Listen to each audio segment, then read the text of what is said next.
Assalamualaikum warahmatullahi wabarakatuh. Perkenalkan, nama saya Wadi Triulan. Di sini saya akan mereview mengenai materi RPL, yaitu model proses perangkat lunak. Rekayasa perangkat lunak memiliki beberapa proses. Yang pertama, communication, planning, modeling, construction, dan deployment. Model-model proses RPL terdiri dari 9 model. Yang pertama, model waterfall. Model waterfall adalah pendekatan pengembangan perangkat lunak yang mengikuti urutan tahap yang linear, dimulai dari analisis kebutuhan hingga pemeliharaan. Model waterfall memiliki kelebihan. Yang pertama, pendekatan terstruktur, dokumentasi yang lengkap, mudah dimengerti, dan kekurangannya yaitu kurang fleksibel terhadap perubahan, risiko kesalahan terlambat, kurangnya keterlibatan pengguna, waktu dan biaya yang sulit diprediksi, tidak cocok untuk proyek yang berisiko tinggi. Lalu untuk contoh penerapan model waterfall dalam pengembangan aplikasi atau sistem informasi terdiri dari analisis kebutuhan, perancangan, implementasi, pengujian, penerapan dan penyampaian, dan pemeliharaan. Selanjutnya yaitu model prototyping, adalah pendekatan dalam pengembangan perangkat lunak atau sistem informasi yang melibatkan pembuatan prototipe atau model awal yang dapat diuji dan dievaluasi oleh pengguna akhir sebelum pengembangan penuh dilakukan. Dalam model ini, iterasi berulang dilakukan antara pengembang dan pengguna untuk memperbaiki dan mengembangkan prototipe hingga mencapai solusi akhir yang diinginkan. Kelebihan model prototyping menghemat waktu dan biaya pengembangan, adanya keterlibatan pemilik sistem sehingga kesalahan sistem bisa diminimalisir dari awal proses, membantu anggota tim untuk berkomunikasi secara efektif, klien memiliki kepuasan tersendiri karena sudah memiliki gambaran dari sistem yang akan dibuat, implementasi atau penggunaan sistem lebih mudah karena klien sudah tahu gambaran sistem sebelumnya, kemudahan dalam memperkirakan pengembangan sistem selanjutnya, dan memungkinkan klien untuk mempersiapkan perangkat lunak yang cocok dengan sistem yang akan dibuat. Lalu kekurangan dari model prototyping yaitu prototype adalah metode yang menghabiskan banyak waktu jika klien kurang puas di tahapan awal. Klien terus-menerus menambah requirement dari sistem, lalu sistem akan terhambat jika komunikasi kedua belah pihak tidak berjalan secara efektif. Dan contoh penerapan model prototyping dalam pengembangan aplikasi atau sistem informasi terdiri dari analisis kebutuhan, desain prototipe awal, pembuatan prototipe, evaluasi prototipe, revisi dan pengembangan iteratif, validasi dan perbaikan, implementasi dan pengembangan penuh, serta evaluasi lanjutan dan peningkatan. Selanjutnya, model spiral adalah sebuah pendekatan pengembangan perangkat lunak atau sistem informasi yang menggabungkan elemen-elemen dari model waterfall dan model prototyping dengan penekanan pada manajemen risiko. Model ini digunakan untuk mengelola risiko yang terkait dengan pengembangan sistem kompleks dengan mengintegrasikan siklus iteratif dari prototyping dengan pendekatan bertahap dari model waterfall. Kelebihan model spiral, pertama, manajemen risiko yang efektif, fleksibilitas dan adaptabilitas, pengembangan bertahap, dan keterlibatan pengguna. Untuk kekurangannya sendiri yaitu kompleksitas manajemen proyek, biaya dan waktu yang tidak terprediksi, membutuhkan keahlian dan pengalaman, serta tergantung pada komunikasi yang baik. Dan untuk contoh penerapan model spiral dalam pengembangan aplikasi atau sistem informasi, yang pertama identifikasi tujuan, perencanaan, pengembangan prototipe, evaluasi dan penilaian, perencanaan fase berikutnya, pengembangan dan implementasi, evaluasi dan penilaian risiko, iterasi dan perbaikan, serta pengembangan lanjutan dan evaluasi. Selanjutnya, model RAD atau Rapid Application Development adalah suatu pendekatan dalam pengembangan perangkat lunak yang fokus pada pengembangan cepat dan iteratif. Pendekatan ini bertujuan untuk mempercepat proses perangkat lunak dengan mengurangi waktu yang diperlukan untuk merancang, mengembangkan, dan menguji aplikasi. Untuk kelebihan model RAD, yang pertama ada pengembangan cepat, keterlibatan pengguna yang aktif, fleksibilitas dalam perubahan, dan penggunaan komponen yang ada. Lalu untuk kekurangannya sendiri yaitu resiko kualitas, keterbatasan pada pengembangan yang kompleks, tergantung pada keterampilan tim, tantangan dalam dokumentasi. Lalu untuk contoh penerapan model RAD dalam pengembangan aplikasi atau sistem informasi, yang pertama ada pengembangan aplikasi manajemen proyek, sistem informasi penjualan dan persediaan, aplikasi e-commerce, dan sistem informasi manajemen kepegawaian. Selanjutnya ada model RUP atau Rational Unified Process, adalah suatu metode pengembangan perangkat lunak yang terstruktur dan terdokumentasi dengan baik. RUP adalah salah satu pendekatan terkemuka dalam pengembangan perangkat lunak yang telah digunakan secara luas dalam industri. RUP didasarkan pada prinsip-prinsip rekayasa perangkat lunak yang baik dan menggunakan pendekatan berbasis iterasi dan inkremental dalam pengembangan perangkat lunak. Ini berarti bahwa pengembangan perangkat lunak dilakukan dalam serangkaian iterasi kecil yang berulang-ulang, dengan setiap iterasi menghasilkan bagian yang berfungsi dari sistem yang lebih besar. Lalu untuk kelebihan model RUP yaitu pertama pendekatan berbasis iterasi, manajemen risiko yang efektif, arsitektur berbasis komponen, dan dokumentasi yang terstruktur. Dan untuk kekurangannya yaitu kompleksitas fleksibilitas terbatas, biaya yang tinggi, terfokus pada dokumentasi. Lalu untuk contoh penerapan model RUP dalam pengembangan aplikasi atau sistem informasi, ada 3 tahap. Yang pertama, tahap persiapan, di mana terdiri dari identifikasi kebutuhan bisnis, analisis risiko awal, dan penentuan ruang lingkup awal. Lalu pada tahap pengembangan, terdiri dari analisis kebutuhan, desain arsitektur, implementasi, dan pengujian.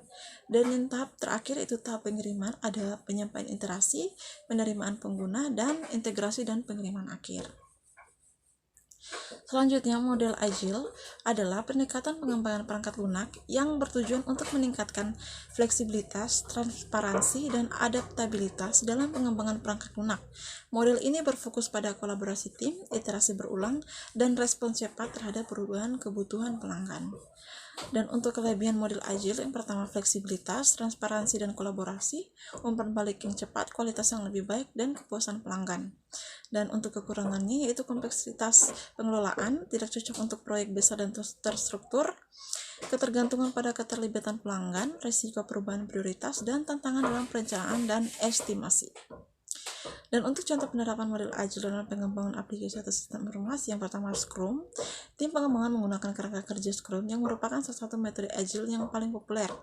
Lalu ada Kanban. Metode Kanban fokus pada visualisasi alur kerja dan pengendalian aliran pekerjaan. Dan ada XP atau Extreme Programming, yaitu metode Agile yang menekankan pada pengujian otomatis, pemrograman berpasangan, dan pengiriman perangkat lunak yang berfungsi secara teratur. Terakhir ada Lean Software Development yang menerapkan prinsip-prinsip Lean Manufacturing ke dalam pengembangan perangkat lunak. Selanjutnya adalah model Scrum, adalah salah satu pendekatan dalam pengelolaan proyek yang digunakan dalam pengembangan perangkat lunak dan industri lainnya. Model ini dirancang untuk memungkinkan tim untuk bekerja secara kolaboratif dan adaptif dalam menghadapi kompleksitas dan perubahan yang sering terjadi dalam proyek. Scrum menggunakan pendekatan iteratif dan inkremental di mana proyek dipecah menjadi serangkaian siklus pengembangan yang disebut sprint. Setiap sprint memiliki durasi waktu yang tetap, biasanya antara 1 hingga 4 minggu, dan diakhiri dengan pengiriman produk yang dapat digunakan atau bagian yang terukur. Selanjutnya untuk kelebihan model Scrum, yang pertama fleksibilitas, kolaborasi tim, peningkatan transparansi, dan peningkatan kecepatan dan produktivitas. Dan untuk kekurangannya yaitu kurangnya struktur yang jelas, kesulitan dalam estimasi waktu dan biaya, membutuhkan komitmen yang kuat, dan tidak cocok untuk proyek yang sangat terstruktur. Lalu untuk contoh penerapan model Scrum dalam pengembangan aplikasi atau sistem informasi, yang pertama ada tim pengembangan aplikasi yang terdiri dari Scrum Master, Product Owner, dan anggota tim pengembangan. Product Owner berinteraksi dengan pemangku kepentingan untuk mengidentifikasi kebutuhan dan keinginan mereka dan menggambarkannya dalam bentuk backlog produk. Backlog produk berisi daftar fitur dan pekerjaan yang perlu diselesaikan dalam proyek, dan tim melakukan perencanaan sprint untuk memilih item dari backlog produk yang akan dikerjakan selama sprint tersebut. Sprint dimulai dan tim bekerja untuk mengembangkan, menguji, dan mengirimkan bagian yang terukur dari aplikasi atau sistem informasi. Tim melakukan pertemuan harian atau daily scrum untuk membagikan informasi tentang kemajuan, hambatan, dan rencana kerja harian. Setelah sprint selesai, dilakukan pertemuan sprint review di mana tim memperlihatkan increment yang telah dikembangkan, dan tim juga melakukan pertemuan retrospektif sprint. Proses ini diulang untuk setiap sprint berikutnya, dan tim bekerja dengan pendekatan adaptif, mengintegrasikan umpan balik dan perubahan yang diperlukan ke dalam backlog produk dan sprint berikutnya.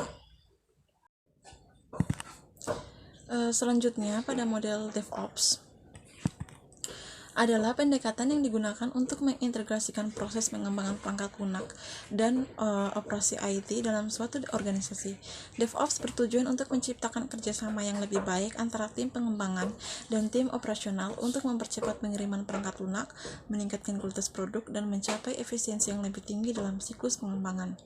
DevOps berfokus pada otomatisasi, kolaborasi, dan pemantauan secara terus-menerus dalam setiap tahap dari siklus hidup pengembangan perangkat lunak. Kelebihan model DevOps: peningkatan efisiensi, kualitas perangkat lunak yang lebih tinggi, kolaborasi tim yang lebih baik, peningkatan waktu peluncuran produk, dan untuk kekurangannya yaitu kompleksitas implementasi, keamanan, tantangan komunikasi dan koordinasi, dan peningkatan kompleksitas sistem. Dan untuk contoh penerapan model DevOps dalam pengembangan aplikasi atau sistem informasi, yang pertama ada integrasi kontinu, ada penyampaian kontinu, otomatisasi infrastruktur, monitoring dan log sentralisasi, kolaborasi tim, otomatisasi pengujian, dan skalabilitas dan elastisitas. Selanjutnya, itu model Extreme Programming atau XP adalah salah satu pendekatan dalam pengembangan perangkat lunak yang bertujuan untuk meningkatkan kualitas perangkat lunak, kepuasan pelanggan, dan produktivitas tim pengembang. XP mempromosikan kolaborasi yang erat antara anggota tim, fleksibilitas dalam merespon perubahan kebutuhan, dan fokus yang kuat pada pengujian perangkat lunak.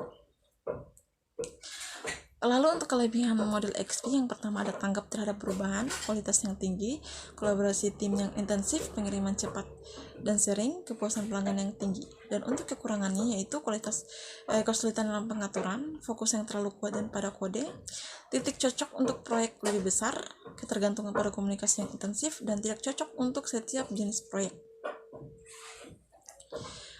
Lalu untuk contoh penerapan model Extreme Programming dalam pengembangan aplikasi atau sistem informasi, yang pertama ada planning game yang terdiri dari mengidentifikasi dan memprioritaskan kebutuhan pengguna, menyusun daftar kebutuhan dalam bentuk user stories yang spesifik dan terukur, membantu estimasi waktu dan biaya untuk setiap user story. Kedua ada small releases yang merancang dan mengembangkan sistem secara iteratif dengan melakukan release schedule yang sering. Setiap rilis harus berfungsi dan memberikan nilai kepada pengguna, mengumpulkan umpan balik dari pengguna setelah setiap rilis kecil dan menggunakan umpan balik tersebut untuk perbaikan selanjutnya. Ketiga, metode pengembangan berpasangan atau pair programming yang menggunakan metode pengembangan berpasangan di mana dua programmer bekerja sama dalam satu mesin untuk menyelesaikan tugas dan mereka saling berbagi pemahaman dan pengetahuan, mengurangi kesalahan dan meningkatkan kualitas kode. Terakhir ada test driven development atau TDD yang menulis tes unit terlebih dahulu sebelum menulis kode, mengulangi siklus pengembangan yaitu menulis tes, menulis kode, dan menjalankan tes untuk memverifikasi keberhasilan pengembangan, dan ada tes harus otomatis dan berjalan secara terus-menerus untuk memastikan kualitas sistem. Dan ada continuous integration, mengintegrasikan kode dari berbagai pengembangan secara teratur, menggunakan alat CI untuk menguji otomatis dan membangun sistem secara berkala, memastikan keseluruhan sistem tetap stabil dan sesuai dengan tujuan yang ditentukan.